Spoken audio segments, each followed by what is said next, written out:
Senate will please come to order. We will start today with a moment of silence in lieu of devotionals.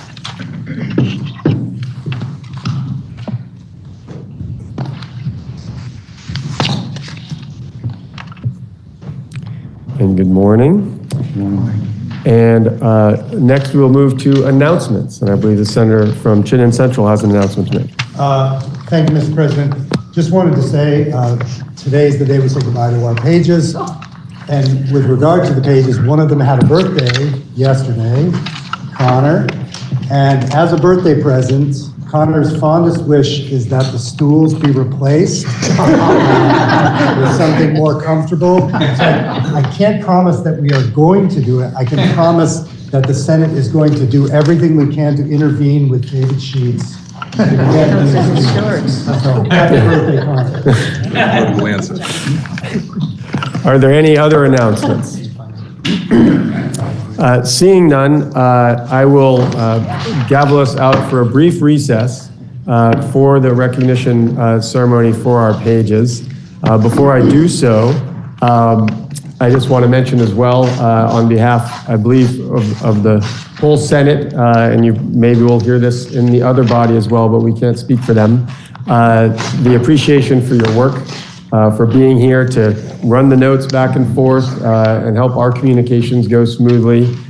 This process is all about communication and relationships, and you help facilitate that throughout the building, going from committee to committee and or chamber to chamber or within. And I know that when I served in these chambers as a representative and then as a senator, always really enjoy the work you do as I do in this role, but I don't interact with you as much as they all do. But I want to express great appreciation and hope that it was a great experience for you.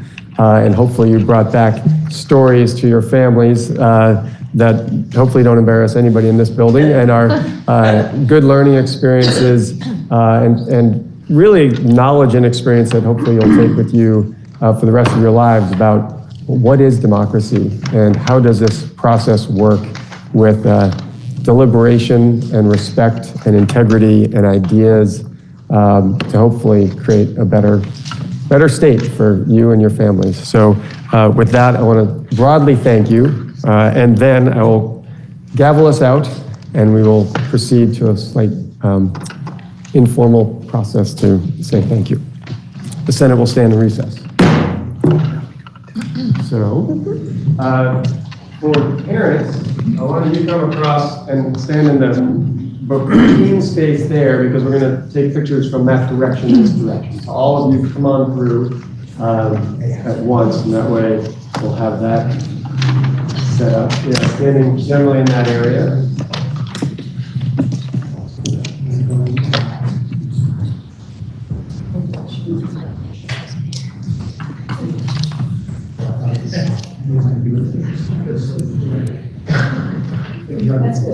So what we're going to do is we'll stand here and I'll call you each up. You'll come on up and we'll pause and make sure you get an opportunity for your folks to take a picture.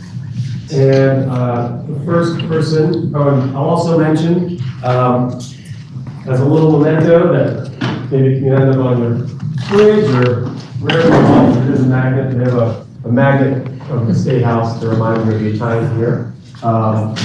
And so the first person is Elise O'Brien. So please come on up.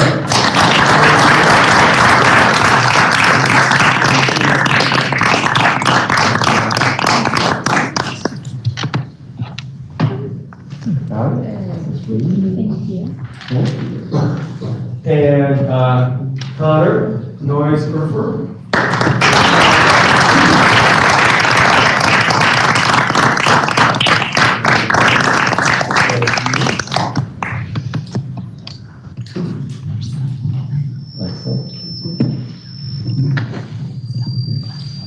Someone's squealing.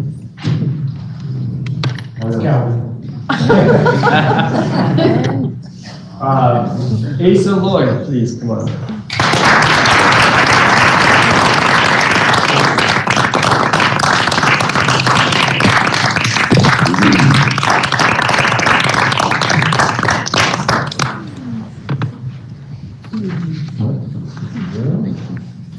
And one with near and dear connections to this room. You know, I'm sure a big surprise who this is. Amelia Chittenden.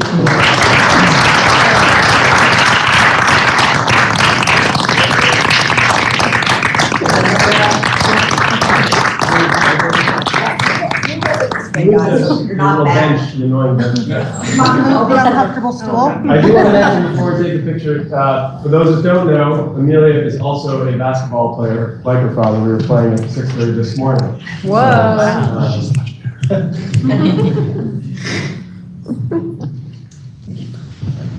Good job.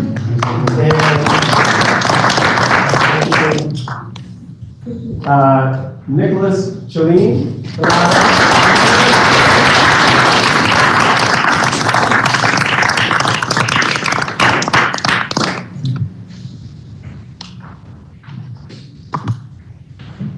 Thank you. And Gabrielle Fox.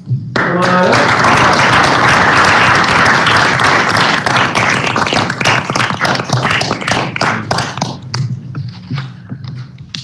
Thank you. Thank you. And last but not least, Olivia Badger. Come on.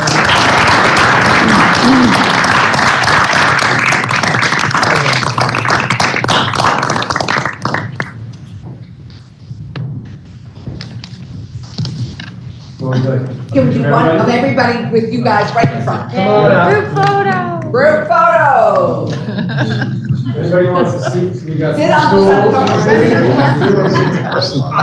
stools. Turn sideways. Come on over this side. Okay, so I got it. Okay, That's my shirt. Stand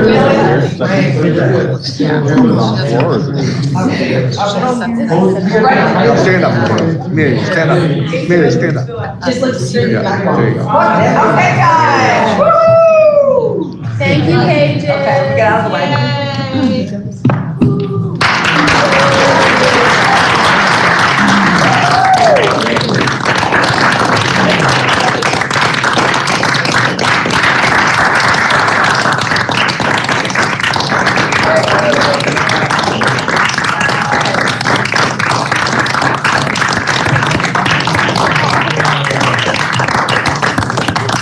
Thank you, parents, too. That's right.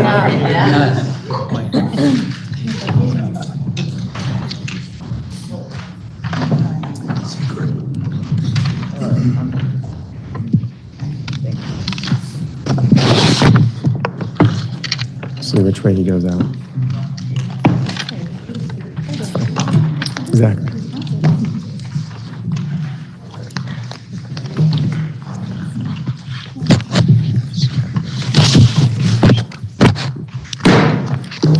Senate will come back to order, which you already are. Thank you. We have a Senate bill for introduction, S-144, introduced by Senators Hashim and Vyhovsky. Please listen to the first reading of the bill. S-142, an act relating to eligibility requirements for law enforcement officers. Now, you've heard the first reading of the bill is referred to the Committee on Government Operations. We have a number of House bills for reference, the first being H-31, introduced by Representative Bongartz. Please listen to the first reading of the bill. H-31, an act relating to aquatic nuisance control. Now, you've heard the first reading of the bill is referred to the Committee on Natural Resources and Energy. We have H-158, introduced by Representative Sheldon and others. Please listen to the first reading of the bill. H-158, an act relating to the beverage container redemption system. Now, you've heard the first reading of the bill is referred to the Committee on Natural Resources and Energy. We have H-205, introduced by Representative Graham and others. Please listen to the first reading of the bill. H-205, an act relating to establishing the Small Farmer Diversification and Transition Program. Now, you've heard the first reading of the bill is referred to the Committee on Agriculture. We have H-222, introduced by Representative Whitman and others. Please listen to the first reading of the bill. H-222, an act relating to reducing overdoses. Now, you've heard the first reading of the bill is referred to the Committee on Health and Welfare. And then we have H480, it was introduced by the Committee on Ways and Means. Please listen to the first reading of the bill. H480, an act relating to property valuation and reappraisals. Now, you've heard the first reading of the bill is referred to the Committee on Government Operations. That brings us to the orders of the day. I want to briefly explain. My understanding is we will be doing the third readings starting on page 1253 of today's calendar. And when we complete those four bills, then we will be returning to the top of the calendar agenda with S115 and others, just so folks are aware of the order we're going to be going in. So our first order of business is S30. Third reading was ordered, and the question is, I was about to ask that. Are there any amendments before third reading? Seeing none, please listen to the third reading of the bill before I ask you the next question. S30, an act relating to creating a sister state program. The question now is, shall the bill pass? Are you ready for that question? If so, all those in favor, please indicate by saying aye. Aye. Those opposed signify by saying nay. The ayes have it, and you have passed S30. We now have up for consideration S56. Third reading was ordered. Are there any amendments before third reading? Seeing none, please listen to the third reading of the bill. S56, an act relating to childcare and early childhood education. Now you've heard the third reading of the bill. The question is, shall the bill pass? Are you ready for that question? If so, all those in favor, please indicate by saying aye. Aye. Those opposed indicate by saying nay. No. The ayes appear to have it. The ayes do have it, and you have passed S56. We now have up for consideration S100. Third reading has been ordered. Are there any amendments before third reading? The senator from Chittenden Southeast, Senator Chittenden. Thank you, Mr. President. I do have an amendment. I was hoping it could be passed out. I believe it is being passed out, and we'll wait a moment for the presentation until everyone does have the language in front of them.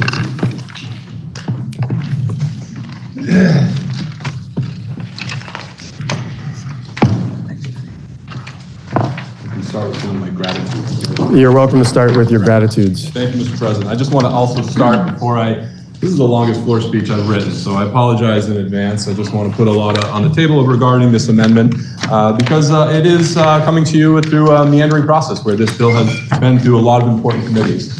Before I do go through my floor speech, I just also want to recognize that I hope this amendment isn't taking away from the magnitude and power and greatness of the underlying bill. S100 is a phenomenal bill doing great things, and I was ecstatic to see that there was a unanimous vote for it at second reading yesterday. So I look forward to supporting S100. I offer this only because I was really excited to see it originally, and I heard from a lot of advocates that thought that this was worth additional consideration and conversation. I also want to, before I do my floor speech, just recognize I serve on Senate Finance. There are 7 members on Senate Finance. 3 serve on Economic Development and 3 serve on Natural Resources. Those 2 committees have been diving into S100 for a long time, and I've sort of been the odd person out with transportation. So I'm here today just because I love what they've done, and I just wanted to continue the conversation on an important piece. So I am standing in this chamber today presenting this amendment because I want to see more houses built in Vermont. It's why I ran for this office. To advocate for policies that make it possible for more current and future Vermonters to stay here, live here, work here, and thrive here. Our workforce, climate, and affordability problems in this state all lead to a need for more dense housing. This amendment will do that. And housing is at the core of every single one of our committee jurisdictions. We can't get enough educators to move here because we don't have enough housing. Nurses can't find housing. Every sector of our economy, from farming to trades, can't find housing. And the housing they can find isn't affordable. This amendment is a time-limited, sensible regulatory adjustment to encourage denser housing and smarter growth with immediate impacts and relief to our housing crunch. The people who know how to build homes and how to drive density are asking for this amendment. We need to listen. Mayors, builders, community leaders, and very smart people have all come out in strong support of this amendment because it will do a lot quickly to invite more housing in higher density in areas of the state that our towns have zoned for housing. This amendment to S100 proposes to increase the current Act 250 trigger threshold of 10 units in 5 years within 5 miles, which I'm just glad we're talking more about because it's this obscure little thing in our code that, well, you have to really explain to people, and I've been trying to do that all week. So I'm glad we're drawing attention to this. So it proposes to raise that threshold of 10 units in 5 years within 5 miles to 25 units in 5 years within 5 miles, but just for towns with permanent zoning and plannings for subdivisions, and for just 3 years. 2 key provisions that I think make this a sensible amendment to this bill to consider to address our housing crisis. This is an important threshold, this 10-5-5 threshold, that is currently strangling housing growth regardless of the best possible use or contours of the land, including natural resource protections.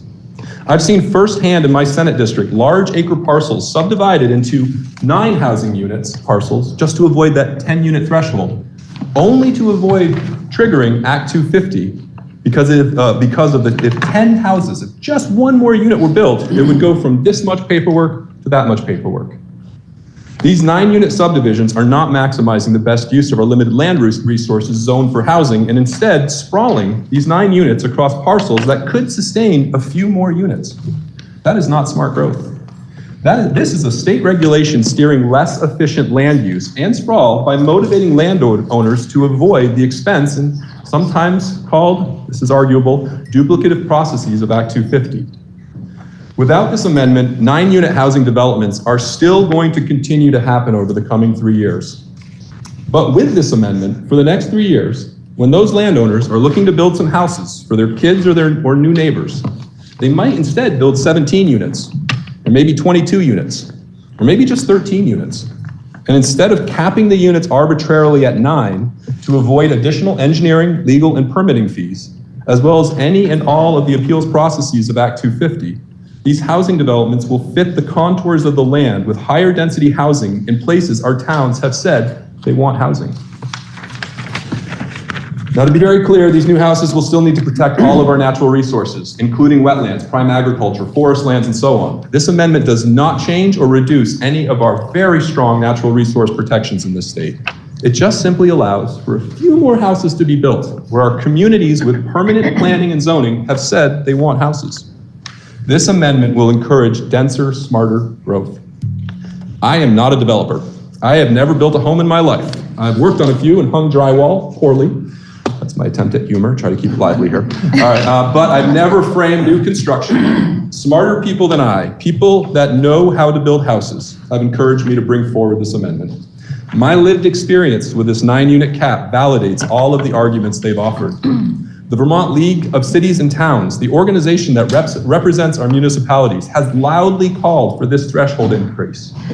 We need to listen. And a key aspect of this amendment is that it will only raise the threshold in Vermont towns with local planning and zoning permanently in place, about 53% of the state. To any of you who might argue this amendment would create sprawl, I would highlight again that sprawl, or uncontrolled housing growth, less dense housing growth, is happening. And the current 10-5-5 threshold is driving market behaviors that are not maximizing land use and is driving more development of larger homes on larger lots further from our population centers, all the while driving up the cost of housing in Vermont. Municipal delegation is an important topic that we need to explore, but that would have been like a 20-page amendment, and I didn't want to use all of your time for that. But that's another topic. I'm almost done, I swear. To any of you who might argue that not all towns and cities with permanent planning and zoning for subdivisions will not be equally prepared for housing developments of more than 9 units, I'd remind this Senate that our current state statute, Title 24, Section 40, Subchapter 4415 on interim bylaws, allows any of these towns to enact interim zoning for a period of 3 years. 2 years of the 1-year extension. And that interim bylaws, if you're not familiar with it, stops any development from proceeding until it has been reviewed by the select board, city council, or whoever, the select board or city council. And they get to enact new rules, new guidelines for that development that would have to be mandated, put in place before that development would occur. And again, they'd have 3 years, which overlays with the 3-year sunset currently in this amendment.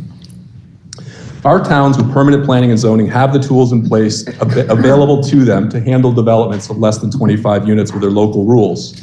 And they're asking for this, loud and clear. This amendment is germane to this bill and is a middle ground solution between what our Senate Economic Development Committee, and again, I regret taking away any of the applause that is dedicated and should be given to S100 with this amendment. That is a great bill. I look forward to supporting it. So it's between what came out of their committee and what our Senate Natural Resources proposed as an amendment. This amendment is doing what we need to do, that our towns are asking for, to invite smarter, denser housing growth on the short-term horizon. I ran for this office saying I was going to do everything I can to adopt policies to address our housing crisis. This amendment will do a lot on the short term to help Vermont meet all of its challenges, and I strongly encourage this committee of the whole to approve this amendment. Thank you, Mr. President. Question is, Senator from Windham County.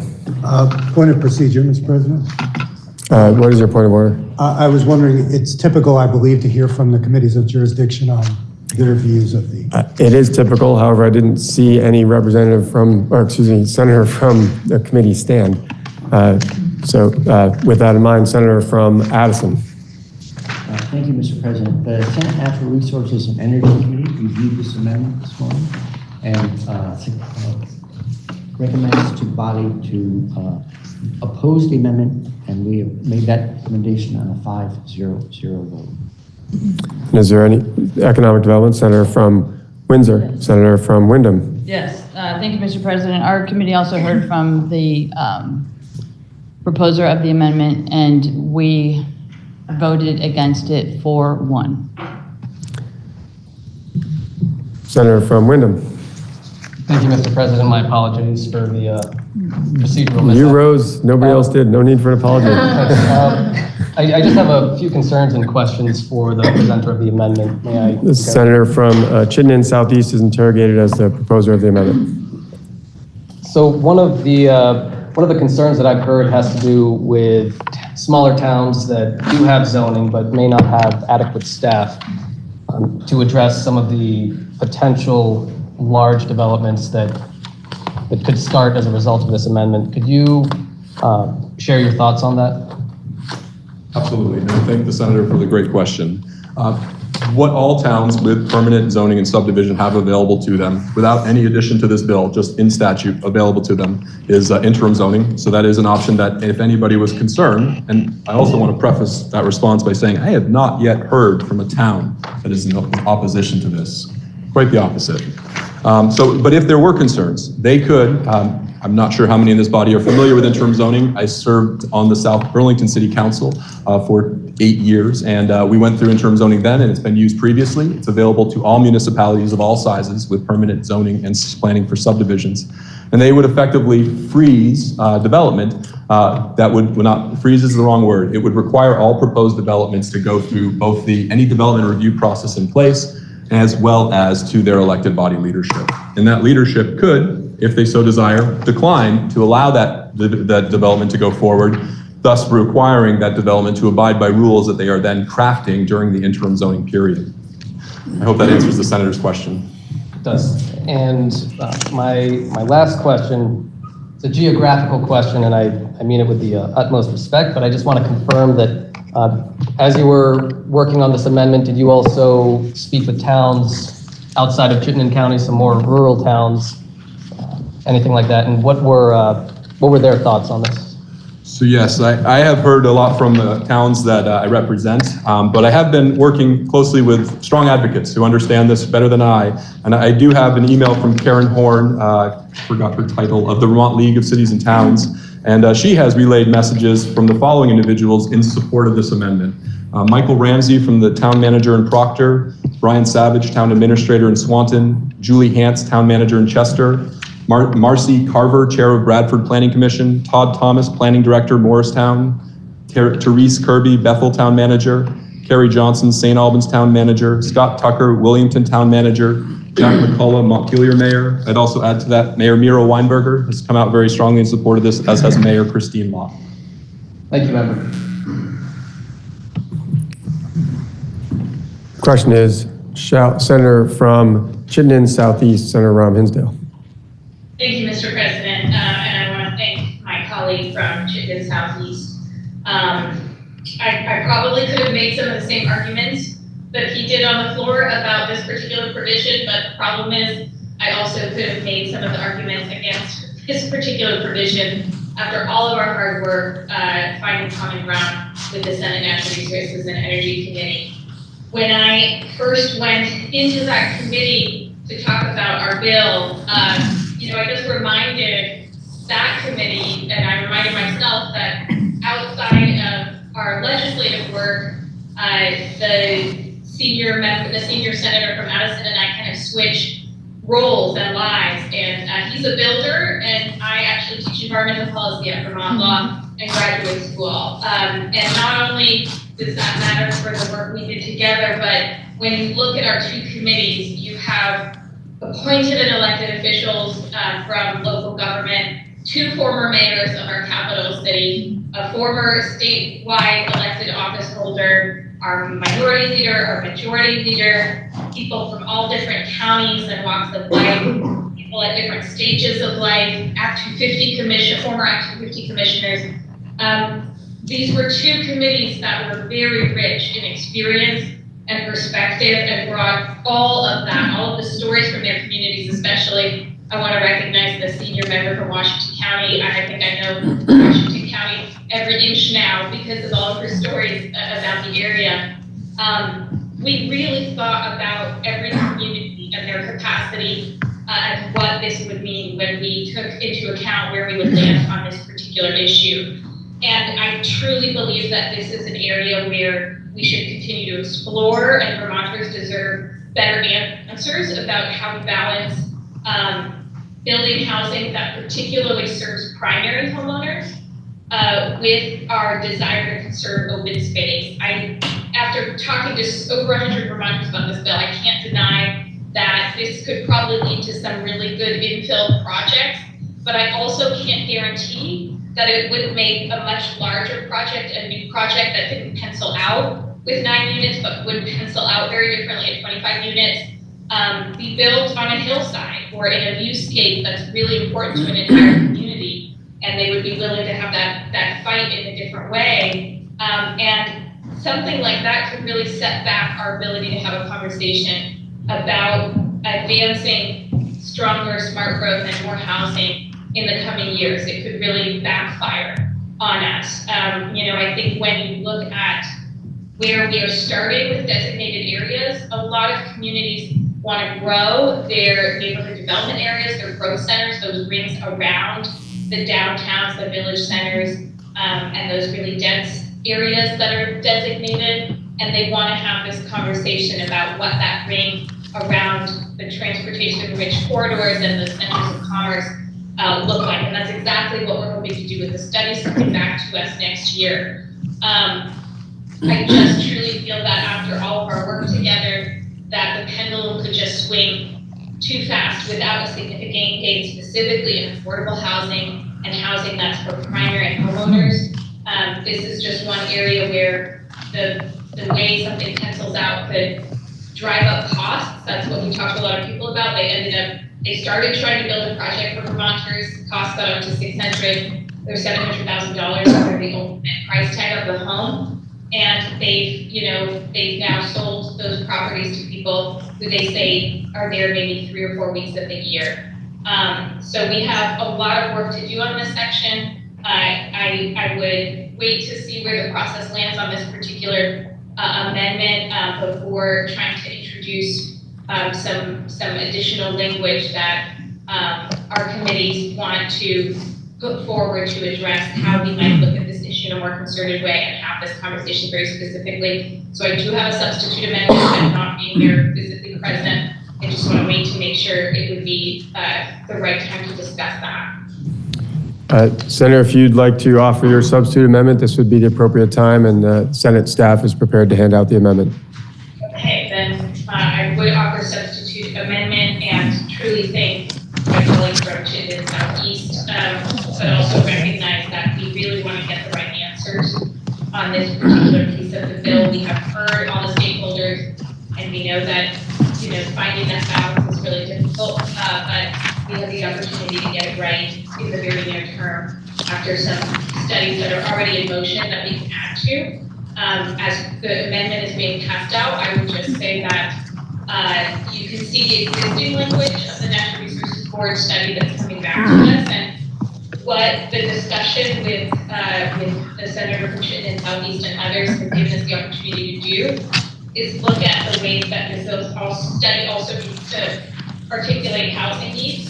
And that last new piece of language at the end of the amendment is specifically about this private development, increasing that, looking at the 25 unit provision, but also the subdivision references, subsection references are to the 5 miles in 5 years, which we should also look at to see if that's the piece that's causing sprawl or causing harm or is limiting smart growth. So this amendment is new language for an existing study that would come back to us in the fall for consideration next year, specifically on this provision.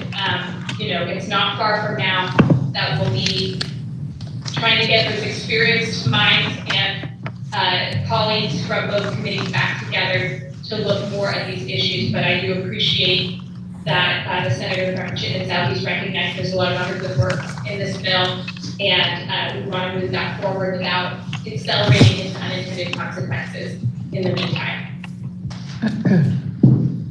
So the question is, shall the amendment as offered by the Senator from Chittenden be substituted in place with the language substitute amendment as offered by Senator Ram Hinsdale and others as handed out? Senator from Chittenden.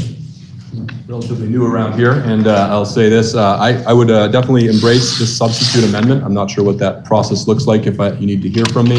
I just really want to make a speech and maybe be on the news tonight. That's really what I was all about. So for whatever it's worth saying, I would be happy to take this as a substitute amendment. Senator from Caledonia. Thank you, Mr. President. I just want to speak to the addition because yesterday in my remarks, I made reference to the work and the process that we've already initiated as a result of Act 182, and that is directing the Natural Resources Board to prepare a legislative report on the necessary improvements to the Act 250 program. And as I indicated, there is funding for the contract to support that work and that engagement with communities. So I think having the specific language as provided in this amendment really does complement and actually make sure that that study addresses one of the most critical areas that we have confronting us. Thank you, Mr. President. Senator from Windham. Mr. President, thank you. I want to speak to the substitute amendment, but thank the presenter, the offerer of the initial amendment. I completely agree with the spirit. I think we do need more logical, faster processes, and towns should be able to do more as they wish. Some towns don't want things forced upon them, but I think at the planning at the local level needs to be utilized in development review. I think part of the challenge for us is having good information on what Act 250 is and is not. Act 250, if it went away, there would still be lots of regulations, the environmental regulations that you mentioned, but then also traffic regulations. I think we need more discussion on what Act 250 actually does. And we need more data on housing, where the housing is, where the housing should be. These designated areas weren't specifically created for housing, but they were a proxy for logical places to put housing. So our bill is a start, and I appreciate that, the support of the body. I just want to mention the duplexes by right, that's going to go into effect if this does go through the other body. That'll go into effect in July, and that could essentially double the housing that we have now. So that is a significant portion of this bill. And it will not require any zoning activity or approval of town. So that's important. So just getting back to Act 250 and just the conversation that we need to have about Act 250, what it does, what it doesn't do, I think would be very helpful, and I hope to help that happen soon. Thank you. Senator from Windsor. Thank you. We find ourselves in a funny spot because we have both the Natural Resources Board doing their very fulsome work on updating Act 250, built on the great work of the Act 250 Commission, which you'll all remember took place over the last 4 years. It was a 3-year process, I believe, 2-year process. Anyway, it was a long process, and they have that work and all the work that we've just discussed. So we're at a confluence of having the NRB report still not presented. It'll be presented to us next year. And we have the work of the Department of Housing and Community Development, which is looking at our designated areas and how we can streamline them and how we can improve them and how we can expand them. And I think one of the exciting things about this bill is that we add value to our designated areas, of which we have many. And we passed out this sheet, which I would hope you'd all look at, that describes them. So I applaud this amendment, this substitute amendment. I would urge the body to support it. Our committee supported it 4-1-0. Senator from Addison. Thank you, Mr. President. I appreciate the work of the Economic Development Committee and the chair in offering the substitute amendment.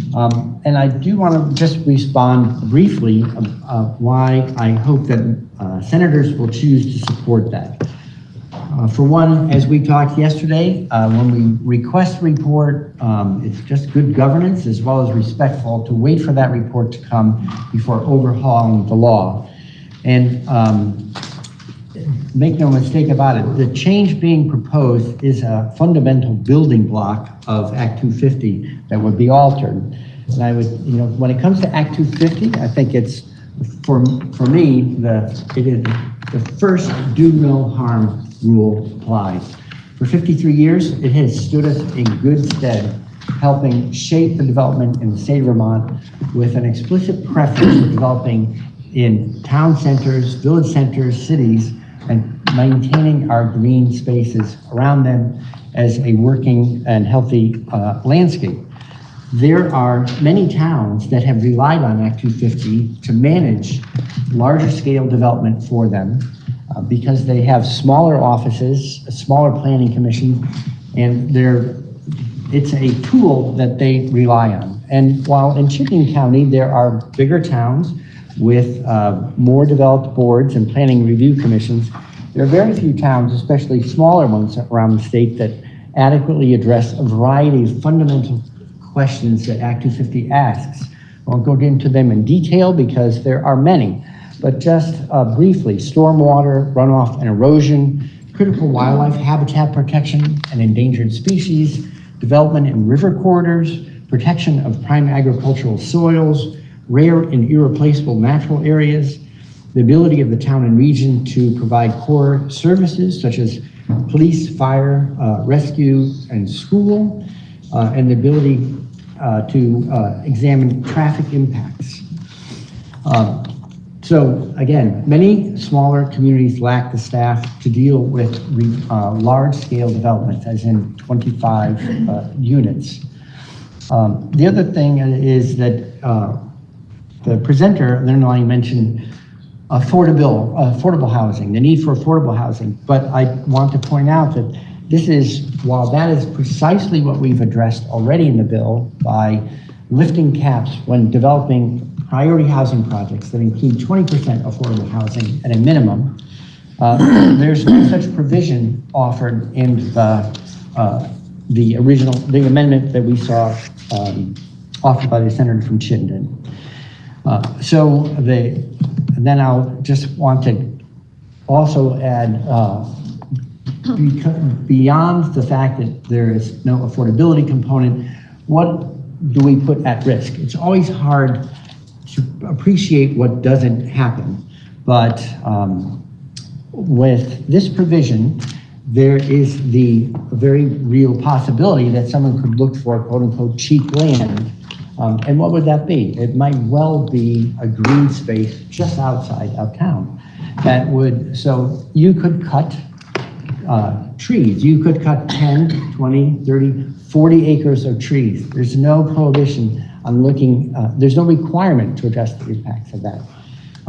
And in Vermont, you only need notify the Department of Forest, Parks and Recreation when you exceed 40 acres of cutting, the heavy cut provisions. The same thing could be applied to farmland. So there is a great deal put at risk.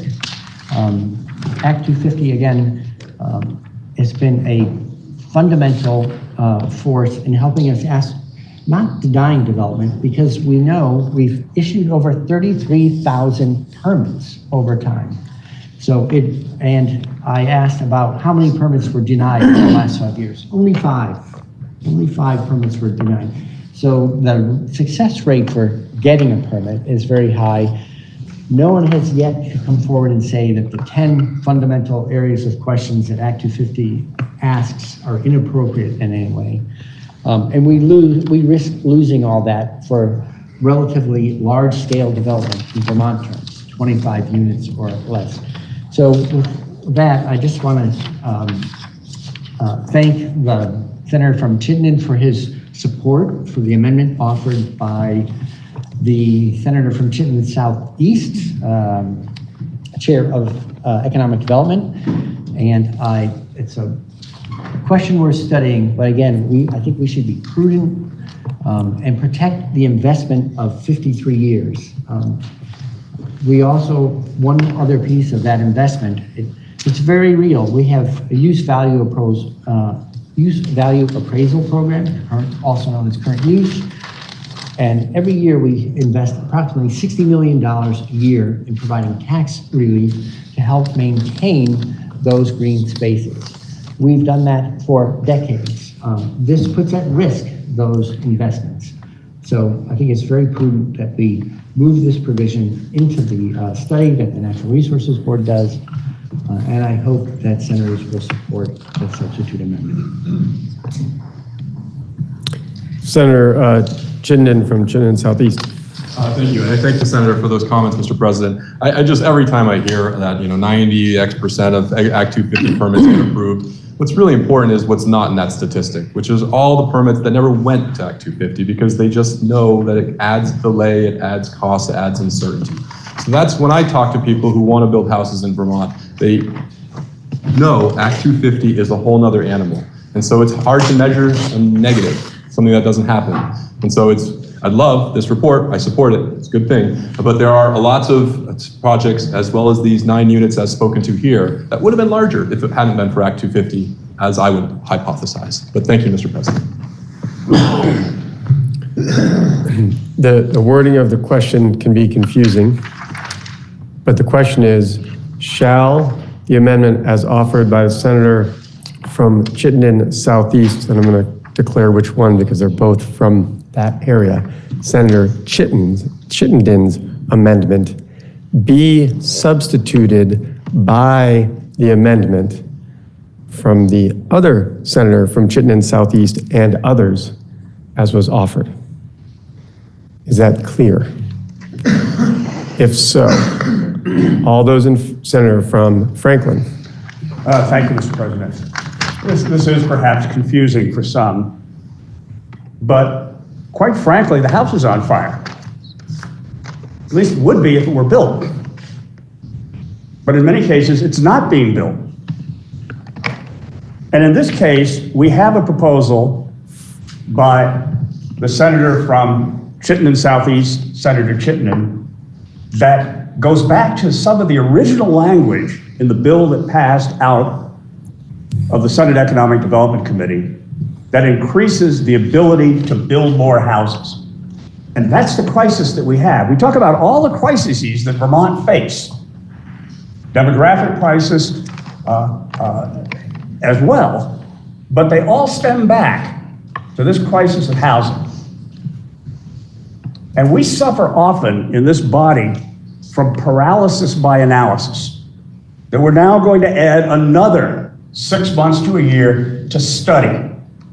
And during that time, the houses that would be built by Senator Chitten's amendment would not be built and would not be started, and our ability to solve that crisis would be increased even further. I think it's important to vote in favor of Senator Chitten's amendment, and to do so by voting in opposition to the amendment that is being proposed as a substitute amendment. In any case, either way it goes, I'm going to vote for the bill, the final bill. Because anything that we do to increase housing helps us get out of the crisis that we're in. But further delaying this on and on and on endlessly is not going to help us solve this crisis. Thank you, Mr. President. Senator from Chittenden Central. Thank you, Mr. President. I just want to point out that I believe our way is much clearer than it was yesterday. We have the 2 committees of jurisdiction in support of the substitute amendment, and we have the proposer of the original amendment in support of the substitute amendment. So with that said, I would just recommend to the Senate that we go along with that large agreement and continue with our work. Thank you, Mr. President. Question is, shall the amendment as offered by, I was going to say Senator Chittenden, be substituted by the amendment offered by Senator Rahm Hinsdale and others? Are you ready for the question? If so, all those in favor, please indicate by saying aye. Aye. Those opposed indicate by saying nay. No. Nay. The ayes appear to have it. The ayes do have it, and you have substituted the amendment offered by Senator Chittenden by this amendment offered by Senator Rahm Hinsdale. The question now is, shall the bill be amended as offered by the senator from Senator Chittenden as substituted? Are you ready for the question? No. I will repeat the question. Shall the bill be amended as offered by the senator from Chittenden, Senator Chittenden, as substituted? Are you ready for the question? Would you like a point of order of clarification? I just see quizzical look. I want to make sure you're okay, Senator. I'm sorry, could you explain it just a little bit more? Sure. Or I will. Sure. You can remain standing while I answer. Is this the case that the amendment we just voted on, we are voting on again for that amendment to amend S100? So yes, what is going to happen? The result of all the words I said before, in not those same words, is a vote of yes will mean that the language that Senator Rahm Hinsdale offered as a substitution will be incorporated into the bill. Thank you. A vote of no means that language will not get incorporated into the bill. Thank you very much. Sorry. No need for apology. The wording is tricky. But I will restate the question, which is, shall the bill be amended as offered by the senator from Chittenden, Senator Chittenden, as substituted? Are you ready for the question? If so, all those in favor, please indicate by saying aye. Aye. Those opposed indicate by saying nay. No. The ayes appear to have it. The ayes do have it, and you have amended the bill. The question now is, are there any other amendments before third reading? You have an amendment before third reading? Senator from Addison. Thank you, Mr. President. A very brief technical amendment is being distributed to the room. Council, in reviewing the bill prior to moving forward, noticed a brief omission. So yesterday, in one of the provisions we went over was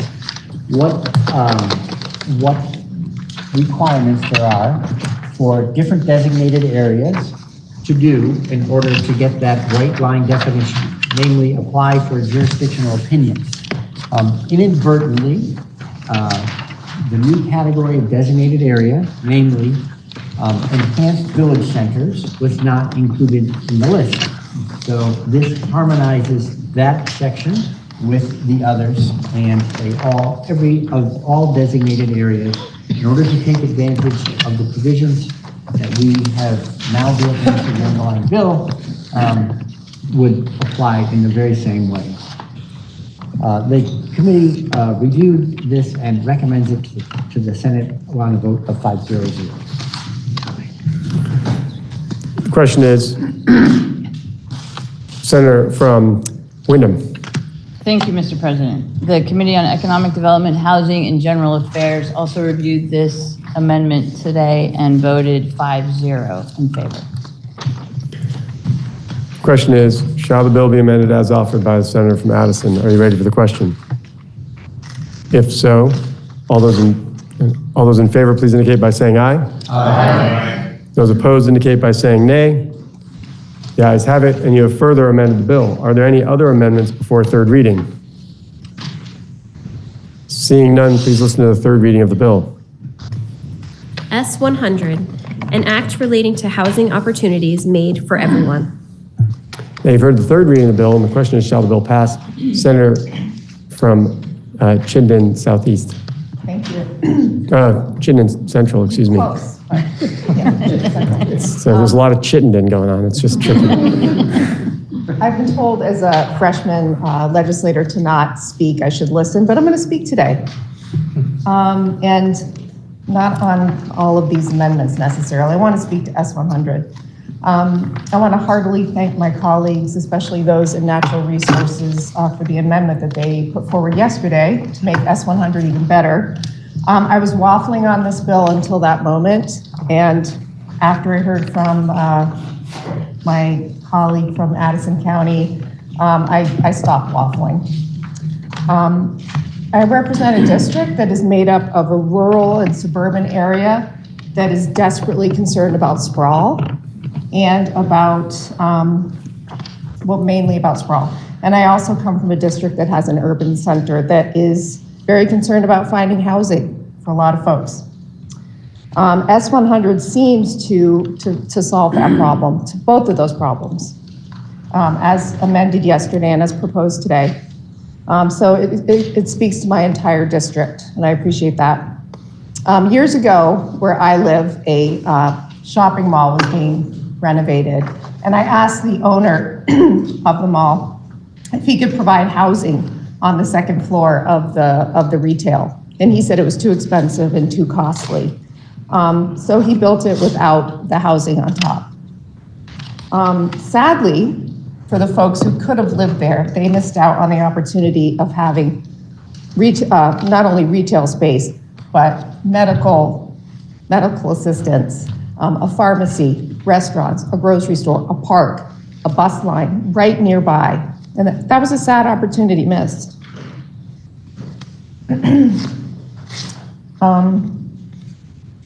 So what I want to say is that to my colleague from Essex, who brought up a really good question yesterday about equity. To me, living in an urban area and a suburban or a developed area is probably the most equitable solution that we can find for folks. Living near public transportation, again, healthcare. In this case, it would have also been a gym. That is equitable. People don't need to rely on their vehicles. They can use public transportation. They're close to things. I mean, this is an incredibly important moment for equitable housing in our state. Also, my colleague from Chittenden Central yesterday made allusion to the Vermont brand. And this is real. In spite of the fact that Act 250 is flawed, as witnessed by the mansions that we see, the McMansions that we see that blanket our hilltops and our ridge lines, we have a beautiful state. We have green space, we have wildlife and healthy ecosystems, and that Vermont brand is important. We've even talked about supporting our farms, not just for our dairy farms, for the milk that they provide, but for the beauty that they provide on our landscape. And we've talked about cows grazing. This is important. It's hard to return land back to nature once it's developed. I thank my colleagues for finding a compromise and a balance, and I'm really excited to support S100. Thanks. Senator from Washington. Thank you, Mr. President. I'm not going to say I didn't intend to talk because I have intended to talk. I just haven't known what I was going to say because I've been in this building for 25 years. I have been through civil unions. I've been through Act 60. I've been through Act 64, the school merger bill. And I will say this is the most difficult bill I have been through. This is the one in which I do not know the clear path. None of the others have caused me this kind of personal angst. I am here primarily because I believe in democracy and in the process of people coming together and solving their problems. And we generally do that. The downfall with democracy is we are designed to work slowly and to take baby steps. We do not move quickly. We therefore don't react and do well with crises. We have not one, but we have at least 2 housing crises in this state. We have the folks that we're putting up in motels and we need to get them sheltered. And we have the young professionals, our children or those we need to attract to come here. And we need to provide housing for both. This bill makes us feel good because we can say, we've done all this. But anyone that thinks this is going to put a dent in the housing crisis doesn't understand what is going on. Our designated downtowns, our designated neighborhoods. I have one designated neighborhood in this county. You might have missed it. It's the 3-story brick row senior housing that we put up on the driveway to Walmart. And now we're putting up some brick affordable housing on the other side of the Walmart parking lot. Hardly our traditional view of housing, and hardly where a young professional nurse who we need to work in that hospital is going to want to live. We have not dealt with that. We're told we have, 200, 300 designated village centers. Look at the map. It looks like a shotgun went there. Village centers are there to deal with their civic core. They have nothing to do with housing. The only designated area we have that is specifically there to deal with housing are the neighborhoods. And obviously, people aren't running there. We have said the only place this bill allows us to build housing is in those designated areas. And then the towns, after we've told them they have to increase all their density bonuses, they have to put in, one thing they can build is the priority housing. That's 20% low income. We've heard a lot about good planning. Well, we have done no planning. We have done no planning as to whether the impact of all that density on our village centers and our downtowns. We have done no planning for the services that the town would need. I was here when I was actually in town government when a representative of the state of Vermont came down and informed the town in a public forum that it would be to our financial disadvantage to build any housing. So we have gone from don't build anything to build a whole lot of priority, highly dense housing. There is a history with highly dense housing. It has social ramifications when you put a lot of people into one space. We have made no provisions for that. My husband comes from one of these densely packed housing. They had a nice house on a street of very nice houses, at least in 1915 or so when they were built. They're brick, they're substantial.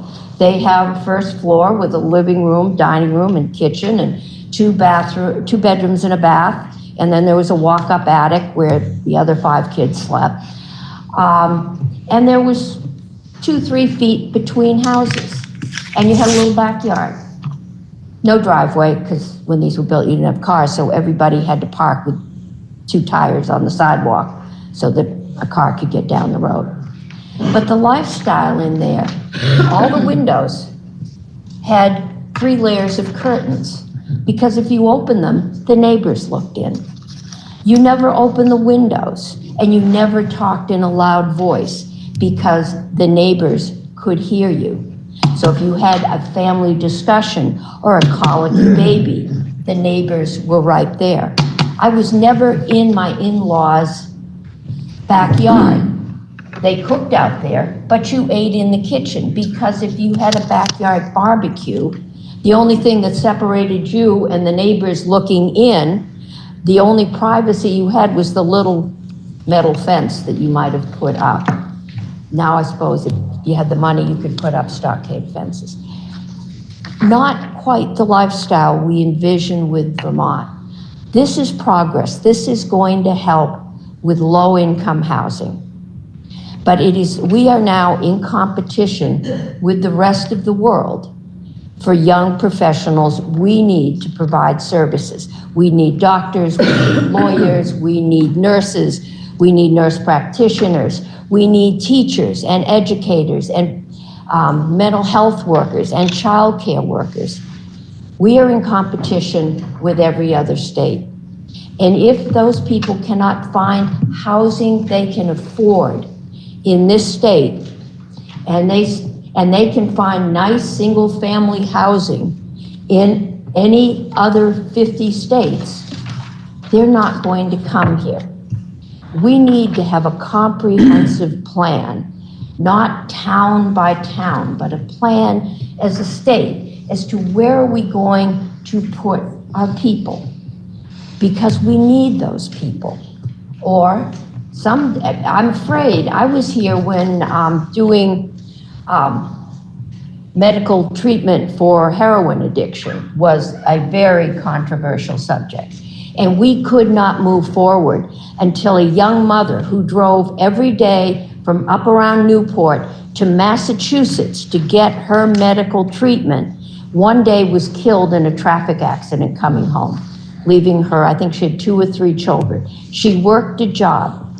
It wasn't until we had that kind of tragedy that we moved and did something new and risky. And it's worked well. We are a model. I'm afraid we're not going to be able to move forward with the housing we need until something bad happens, until we have a professional who, because of staffing shortages, hasn't slept in 48 hours and they make a mistake. To me, the biggest challenge Vermont faces is the difference between being a state and being a theme park.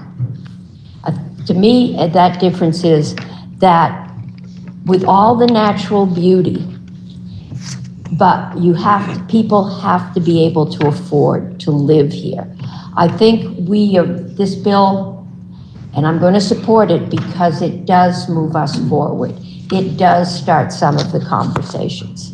But we have a long way to go, and this is not going to solve the crisis. And I hope that we can find a way to solve it before something bad does happen. Senator from Chittenden North. Thank you, Mr. President. A man named Eben Fodor became a one-hit wonder in 1998 with Better, Not Bigger. While you can't dance to his hit single, Fodor recorded some research and observations that might be a suitable earworm for legislators and land use planners alike.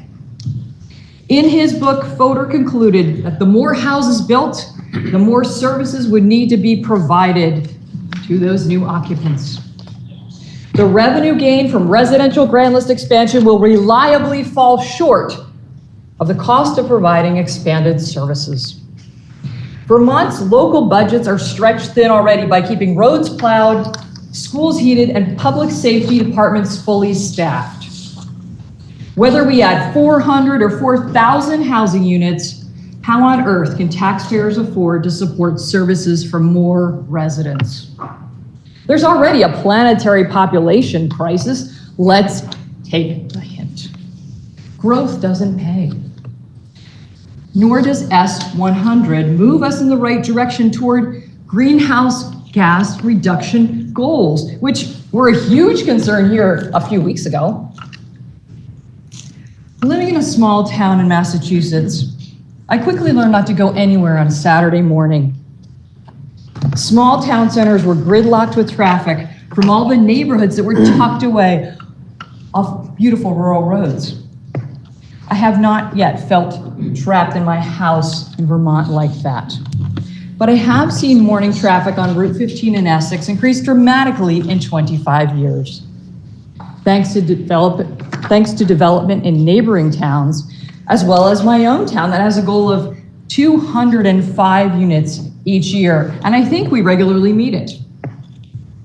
When I look at S100, which proposes 40,000 housing units, I see gridlock.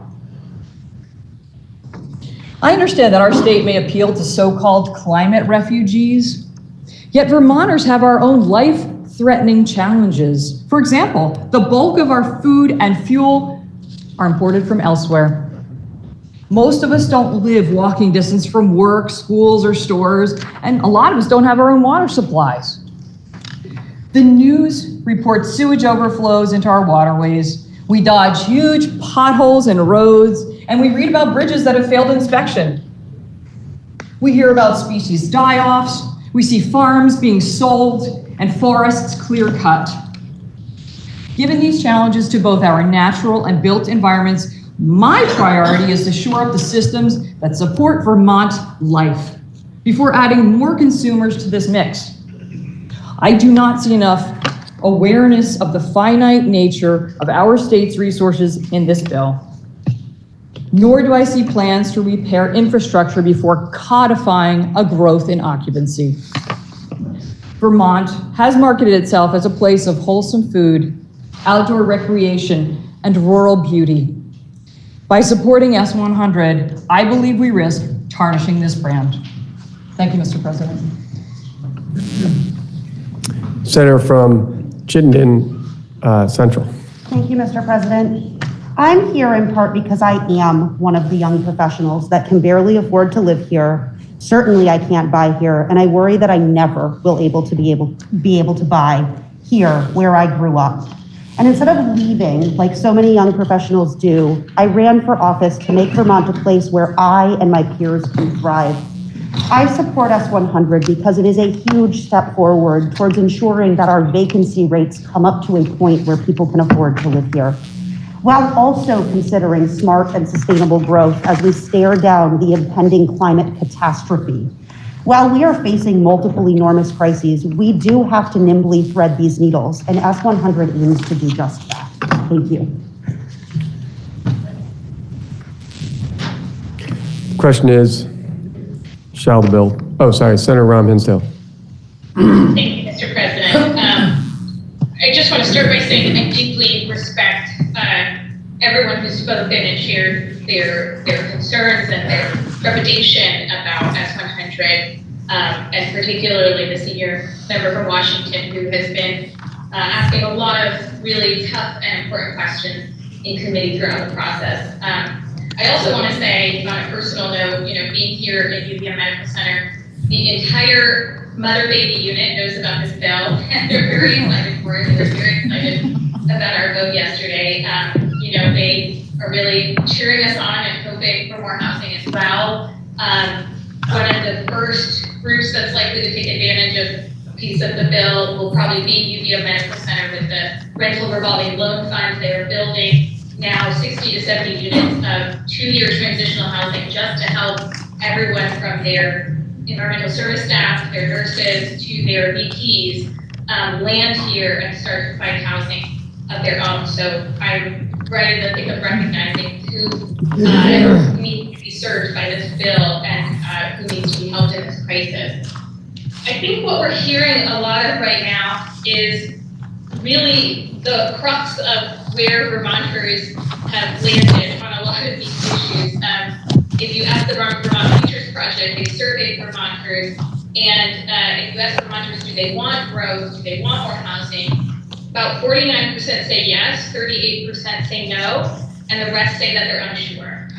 And I personally remain convinced that if you ask all those same folks, do you want your kids and grandkids to be able to have a house that they can raise a family in Vermont? Do you want them to return home? Do you want them to have a job that's meaningful for them and to be Vermonters? More like 100% would end up saying yes. And that's kind of the rub. What we're trying to accomplish here is that, people want to do that, but they might not want to see that change happen in their own backyard or, affect their commute to work, affect what they see in their daily lives. And so we're finding an extremely difficult balance that probably in the end doesn't necessarily exist.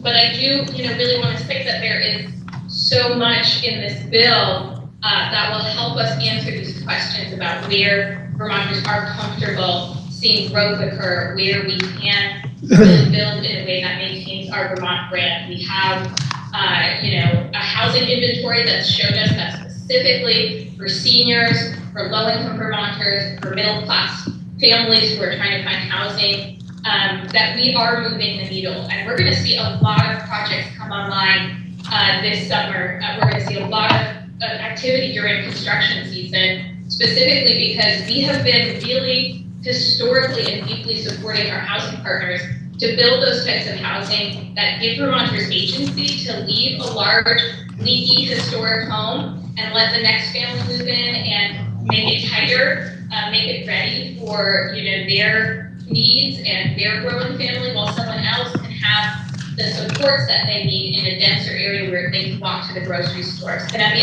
end of the day, this isn't about forcing anybody anywhere. What we've actually heard over and over again is that people feel so limited in their choice, that they're stuck in a home where they're heating a part of it and they can't share it with somebody, they can't cut it in half, or they can't get somewhere else that they need to go.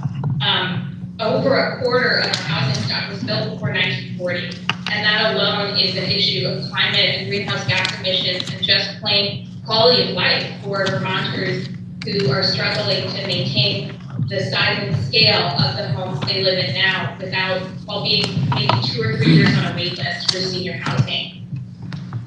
One of the most challenging things we've ever tried to do with the bill is create more access to homeownership. So much of this bill is about finally making first generation folks coming out of wealth inequality and wealth gaps homeowners.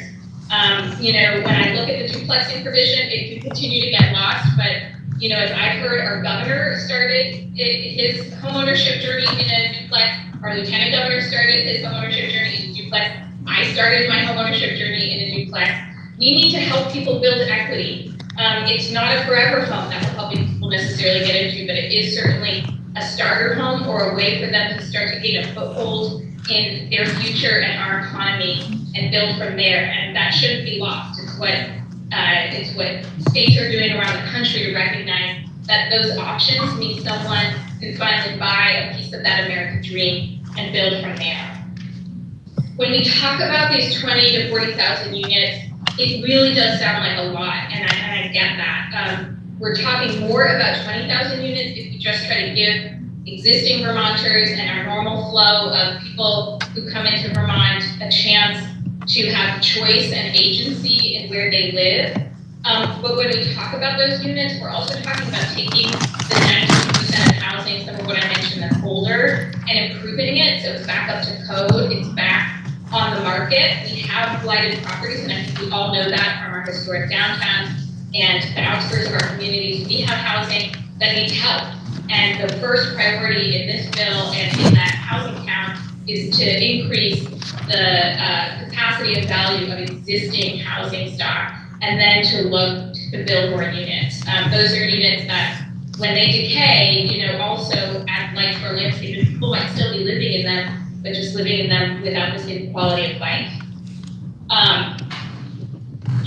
A lot of these efforts around the country are called small bites, or small wins, or missing middle for a reason. It's hard for us to watch things change quickly. And I see this as a pretty big bite that will be followed by a lot of small bites, because this has been an issue that has gotten to this point over a long period of time. We're not going to move the needle so much that people feel overwhelmed and don't want to see housing discussed again in the next several years. If we are going to build at 40,000 units, which is taking into account the growth we would need if we remained at pandemic levels of in-migration, just recognize that we have so many coming crises, political crises, climate crises, et cetera, that are making Vermont look attractive. And at some point, we can try to shape the change, but the change will start shaping us. And so if we look at those units we need, we're not trying to build them all in the next year. We are looking at where they make the most sense and how we start with the resources and the existing housing stock that we have. But I would just say, this is absolutely about our greenhouse gas emissions and our goals to match both good planning and quality of life with open space and conservation, and do this in a wrong way. And I think everything about this discussion has been trying to get it right for Vermont, and not for any other state, and not for what any other state looks like, but for Vermont. And so I appreciate that some people want to accelerate further, some people have hesitation, and that's exactly where most Vermonters are. And it means that we've had a really rich discussion on what will amount to a big change. We have not had this kind of discussion on housing and homeownership in far too long. I believe this is the beginning of a really long and productive conversation, and it's being led by people who have such deep experience in the state and such rich lived experience that I feel really confident about starting this bill and continuing to have this conversation with the talent and the passion and the good listeners that we have in this body and in the other chamber as well.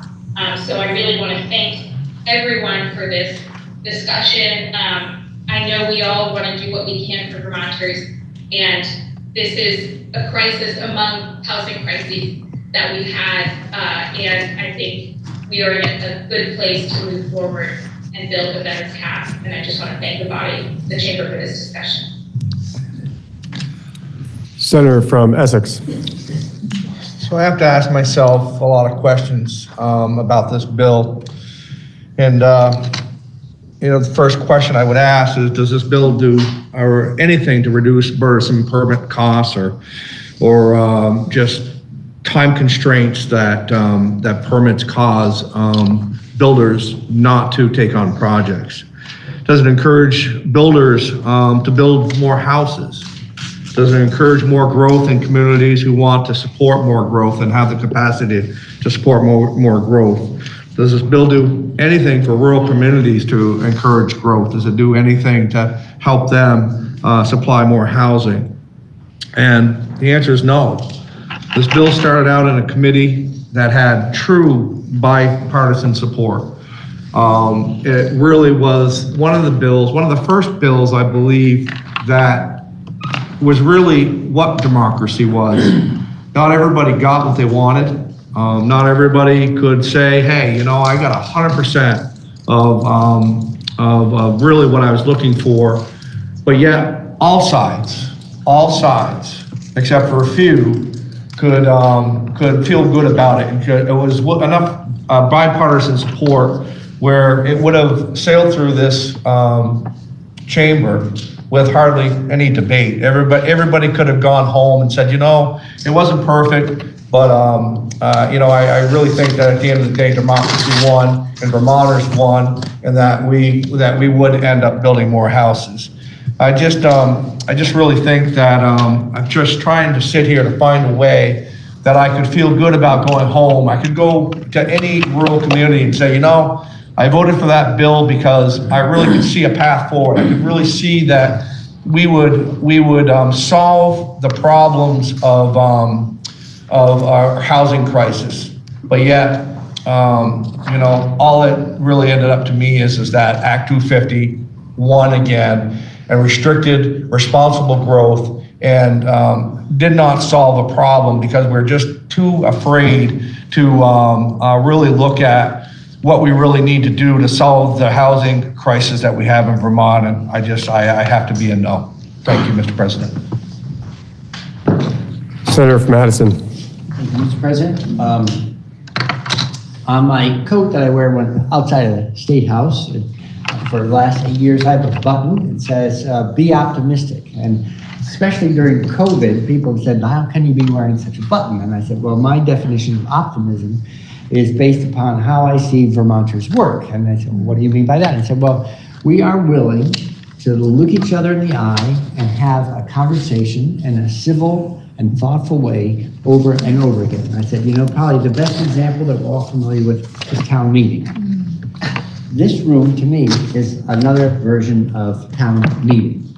And we have discussed this bill. There are provisions to provide accelerated housing during the next 6 years in areas where we've already done planning. They span the state, roughly 274 such locations. And there's also the sort of prudence to say, let's look at Act 250 as well as our designated programs. We have reports underway, research underway. We'll come back and benefit from those too. So I feel as though we have compromised back and forth between both sides. We've had that civil conversation. We've already had a conversation that indicates to me a broad consensus in the room, including yesterday's unanimous vote. So I hope we will proceed to that vote. I hope all members will support what has been achieved through this respectful forum. And I ask that when the vote be taken, it be taken by roll. The question is, shall the bill pass? Are you ready for the question? If so, the secretary shall commence to call the roll.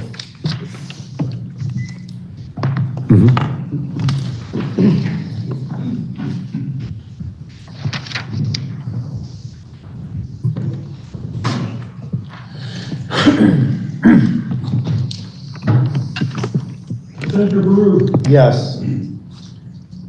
Senator Bray. Yes. Senator Brock. Yes. Senator Campion. Yes. Senator Chittenden. Yes. Senator Clarkson.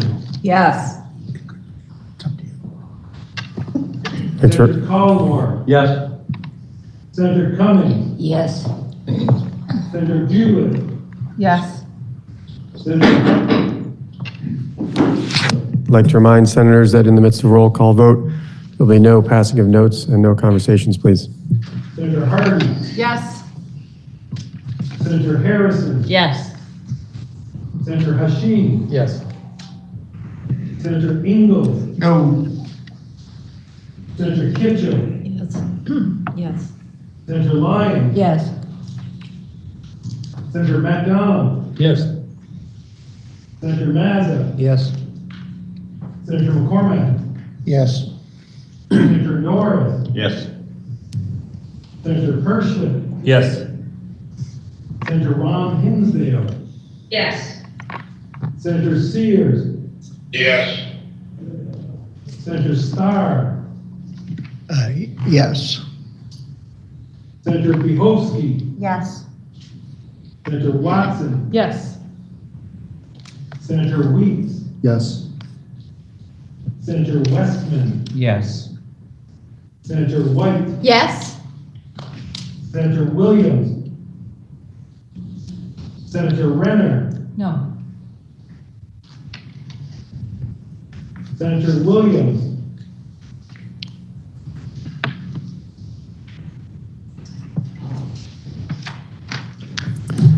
Please listen to the results of your votes.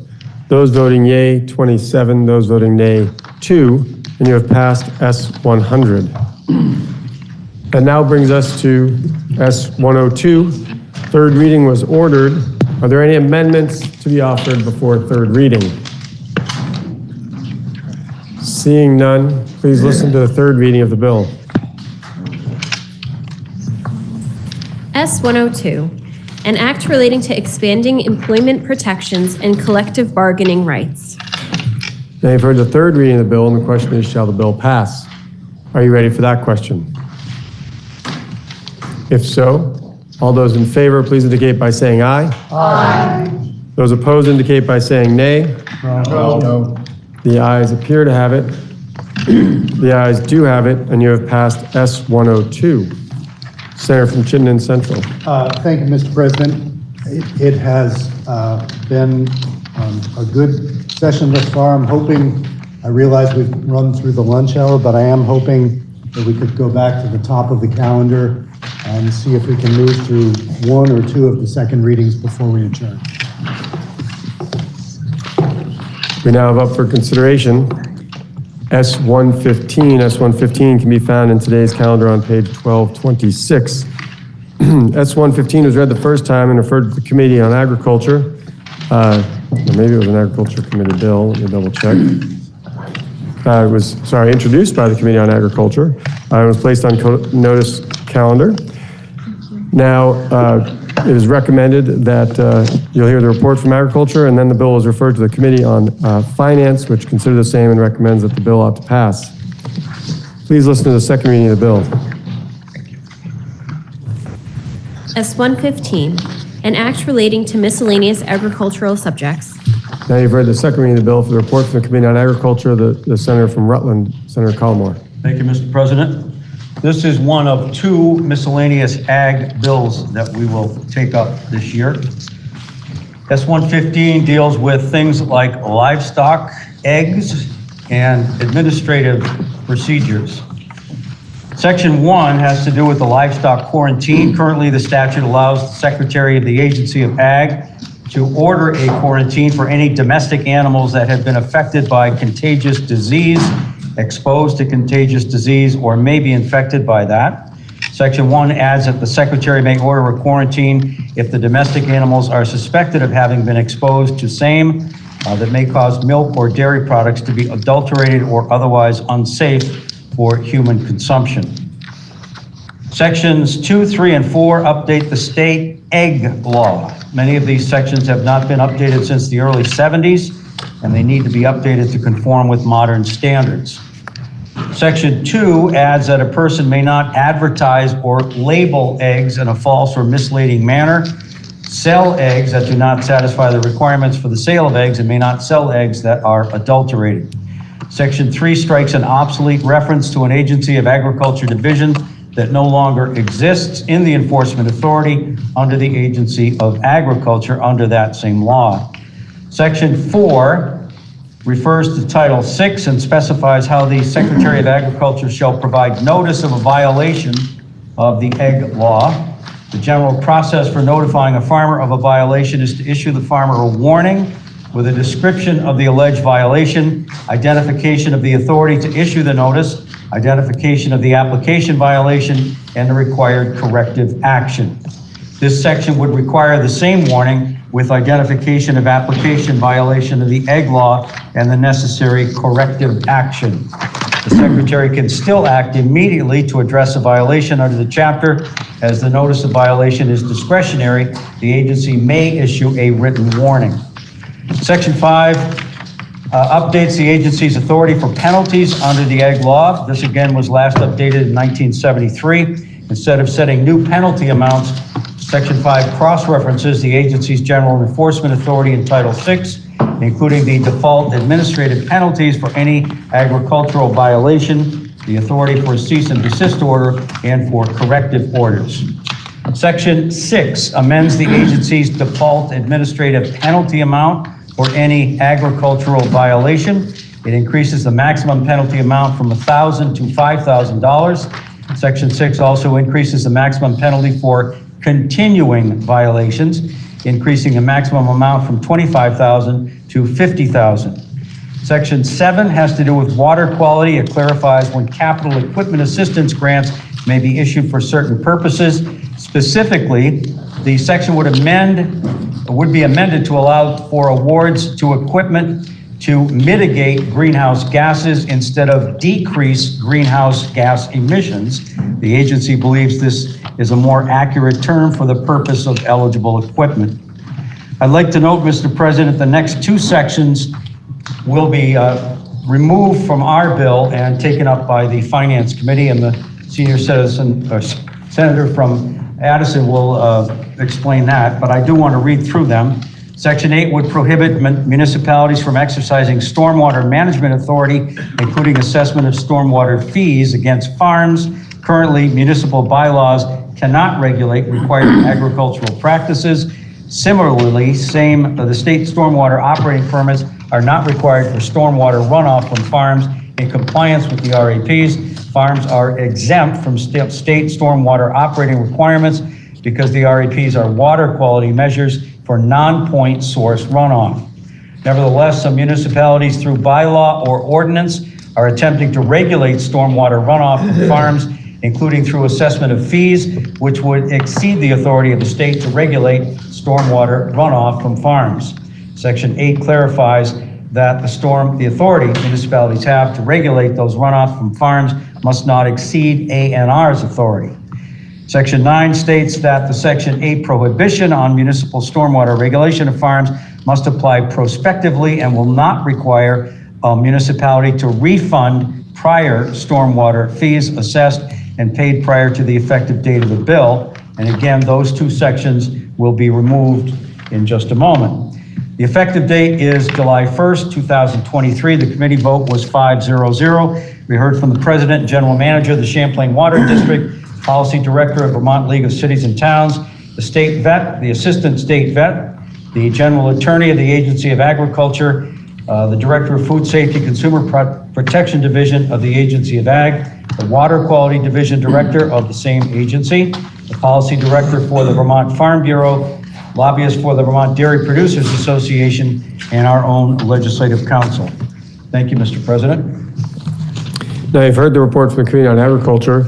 Now for the report from the Committee on Finance, Senator from Addison, Senator Bray. Mr. President, as the Senator from Rutland noted in his report, two sections were reviewed by the Finance Committee because of the fact that they involve fees and assessments and related to clean water. So in short, Vermont is a delegated authority by the EPA, and under EPA regulations, one of the ways stormwater is addressed are through utilities, stormwater utilities, sometimes also referred to as MS4 districts and utilities, municipal separate storm sewer systems. These utilities exist there are 14 in total in the state, and in 6 towns with MS4 districts or stormwater utilities, there are farms in those same towns.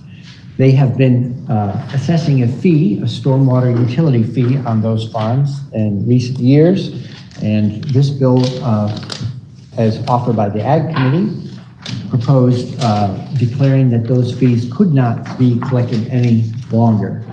There was a discussion around whether or not collecting a fee constituted regulation or not, and there was some interpretation back and forth about this, the ability to regulate. After taking testimony both in Senate Finance and in Senate Natural Resources at the request of Senate Finance, we concluded that there's enough complexity to the issue that we'd be best off convening a working group briefly to examine this in detail. That's what the proposal from Finance does. And on page 1226, we propose in section 8 that on or before December 1, 2023, the Commissioner of Environmental Conservation, after consultation with the Secretary of Agriculture, Food and Markets, and with representatives of municipal stormwater utilities or regulators, shall submit to the Senate Committees on Agriculture and on Natural Resources and Energy, and House Committees on Agriculture, Food Resiliency and Forestry, and on Environment and Energy, a report regarding the regulation by municipal storm entities of properties subject to the RAPs, or in other words, farms. The report includes 3 recommendations back to whether or not they should be regulated, should they be subject to fees, and whether or not, if regulated, if the farms should receive credit for investments they're currently making in efforts to manage stormwater. On page 1227, there's a 4th provision that says, if the report recommends that these properties should be subject to fees, that these fees will continue to be owed, even though in a subsequent section that I'll get to, we put a sort of a tax holiday for a period of time. The 5th provision for the reporting group is anything else that is determined to be of use to settling the question.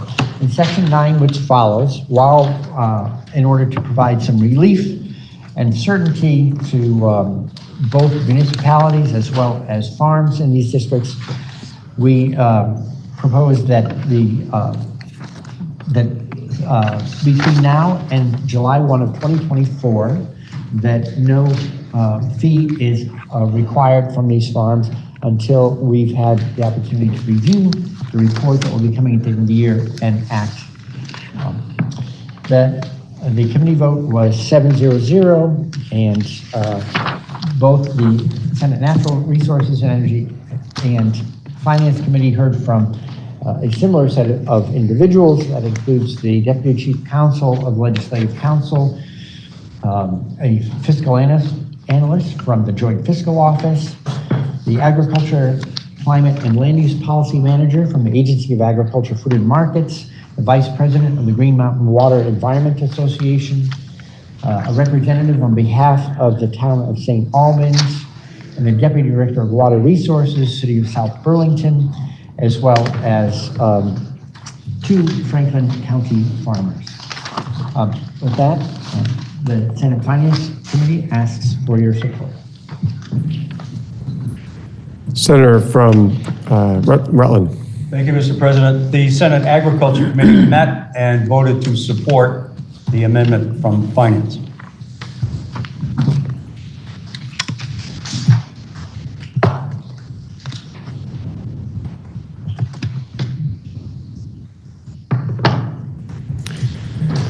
The question is, shall the report of the committee or shall the bill be amended as offered by the Committee on Finance? Are you ready for the question? If so, all those in favor, please indicate by saying aye. Aye. Those opposed indicate by saying nay. The ayes have it, and you have amended the bill as offered by the Committee on Finance. The question now is, shall the bill be read a 3rd time? Are you ready for that question? If so, all those in favor, please indicate by saying aye. Aye. Those opposed indicate by saying nay. The ayes have it, and you've ordered 3rd reading of S-115. Mr. President? Senator from Chittenden Central. If I might, this seems like a good place for us to break off for the day. I appreciate the Senate's indulgence. Hope everybody can get something to eat before they go to their afternoon committee. With that said, pending announcements, I would move that the Senate stand in adjournment until Tuesday, April 4th at 9:30 a.m.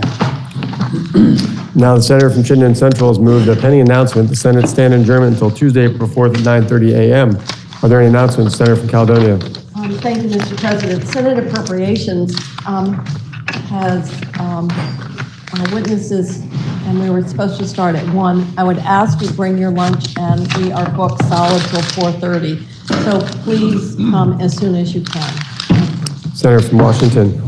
Thank you, Mr. President. Senate Finance already canceled its 1:30, so we will meet at 2:30. Senator from Essex. Thank you, Mr. President. Senate Institutions has witnesses waiting. If we could meet at 1:30, I'd appreciate it. Thank you. Senator from Bennington. Thank you, Mr. President. Senate Education will meet at 1:30. Senator from Madison. Thank you, Mr. President. Senate Government Operations will also meet at 1:30. Thank you. Are there any further announcements? Seeing none, the Senator from Chittenden Central has moved that the Senate now stand adjournment until Tuesday, April 4th at 9:30 a.m. Are you ready for the question If so, all those in favor, please indicate by saying aye. Aye. Those opposed indicate by saying nay. No. The ayes appear to have it. The ayes do have it. And you'll stand adjourned until Tuesday, April 4th at 9:30.